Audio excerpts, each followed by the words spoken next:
പുഷ്പ എന്നതൊരു പേരല്ല. പിന്നെന്താ, സ്ഥലമാണോ? പുഷ്പ ഒരു ബ്രാൻഡാ. ആ ശരി തുടങ്ങി അവള് സിനിമ ഡയലോഗ് പറയാം. ഇന്നലെ എങ്ങാണ്ട് പോയി സിനിമ കണ്ടെന്ന് തോന്നുന്നു. ഇനി ഇവൾ ഒരാഴ്ചത്തേക്ക് ആ സിനിമയുടെ ഡയലോഗും പറഞ്ഞു നടക്കും. അതുകൊണ്ട് മൈൻഡ് ആക്കാതിരിക്കുന്നതാ നല്ലത്. പുഷ്പ പുഷ്പ പുഷ്പ പുഷ്പ പുഷ്പ പുഷ്പ പുഷ്പരാജ്. മൈൻഡ് ആക്കണ്ട. പാർട്ടി ഉണ്ട് പുഷ്പ, പാർട്ടി ഉണ്ട്. മാത്സിൽ ഹോംവർക്ക് ഉണ്ടോ എന്തോ? മല്ലികവാണന്റെ അമ്പുകളോ നിന്നുകൊണ്ടോ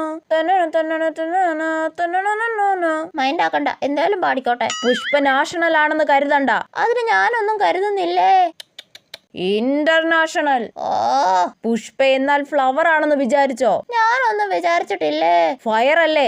അല്ല, വൈൽഡ് ഫയർ. വേഗം മിസ് വന്ന് ക്ലാസ് തുടങ്ങിയാ മതിയായിരുന്നു. എനിക്ക് അർഹതപ്പെട്ട ക്യാഷ്, അത് കാലണയോ അരയണയോ ആണെങ്കിലും അത് കിട്ടാൻ വേണ്ടി 7 കടലും 7 മലയും കടക്കേണ്ടി വന്നാലും അവിടെ എത്തുക എന്നുള്ളതാണ് ആ പുഷ്പയുടെ പോളിസി. Tissue tissue tissue. അയ്യോ, ഇവക്ക് സിനിമ കണ്ടു വട്ടായേ, ഓടി വരണേ.